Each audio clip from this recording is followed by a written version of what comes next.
どうもこんにちは。福山茂です。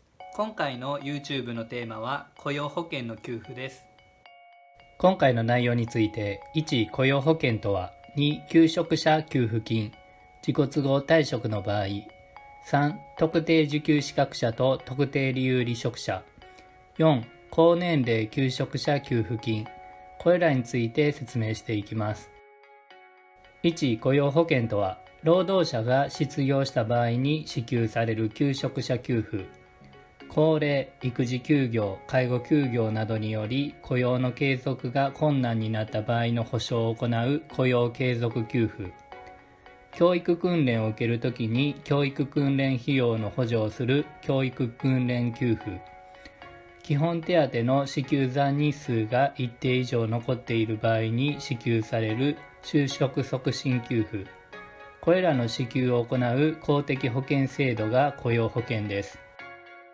育児休業、介護休業に対しては時間のカテゴリーで以前に配信しています。今回は求職者給付について説明していきます。2、求職者給付金、自己都合退職の場合、65歳未満で失業の保障として基本手当をもらう条件は以下の通りです。1、離職して雇用保険の被保険者ではなくなっていること。2、失業していること。3、離職日以前の2年間に賃金の支払いの基礎となった日が11日以上ある月、被保険者期間が通算して12ヶ月以上あること。ちなみに失業とは、働く意思と能力があり、仕事を探しているが仕事がない状態です。基本手当をもらう手続きは以下の流れです。退職した会社から離職票をもらいます。必要書類と離職票をハローワークで求職の申し込みをします。4週間に1回ずつハローワークで失業の認定を受けた上で、直前の28日間について基本手当の請求を行います。ただ、自己都合退職の場合は3ヶ月間の給付制限があります。基本手当の所定給付日数は表の通りです。詳しく見たい方は動画を一時停止してください。3、特定受給資格者と特定理由離職者。特定受給資格者について、倒産により離職、懲戒免職は除く解雇、妊娠に対しての不利益な扱い、育児休業や介護休業の拒否、賃金不払いなどを理由に離職。これらの方は特定受給資格者になります。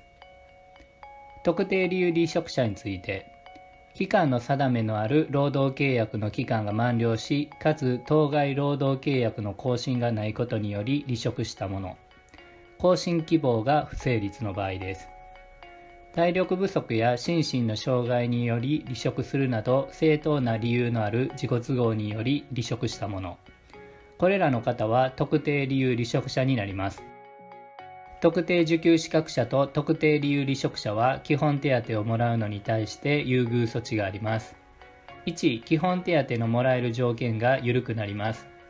条件は離職日以前の1年間に被保険者期間が通算して6ヶ月以上です。自己都合の場合の半分ですね。3ヶ月間の給付制限が対象外になります。早期に給付を受けれます。2、基本手当のもらえる日数が増える場合があります。特定受給資格者と特定理由離職者の所定給付日数です。自己都合退職の場合と違い、年齢によって日数が変わります。また日数は最大で330日と長くなっています。表をじっくり見たい方は動画を一時停止してください。4、高年齢求職者給付金。65歳以降も引き続き雇用保険に加入している高年齢被保険者が失業した場合に支給されます。条件は離職日以前の1年間に被保険者期間が通算して6ヶ月以上です。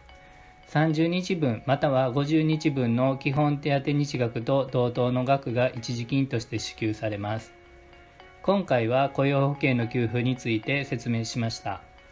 求職者給付を中心に行いましたが、次の金のカテゴリーでは残りの給付について説明します。今回の内容が皆さんにとって良い機会になれば幸いです。以上です。ご視聴ありがとうございました。今後も一緒に人生資源について勉強しませんか？もしよかったらチャンネル登録のボタンをクリックしてください。それではまたよろしくお願いします。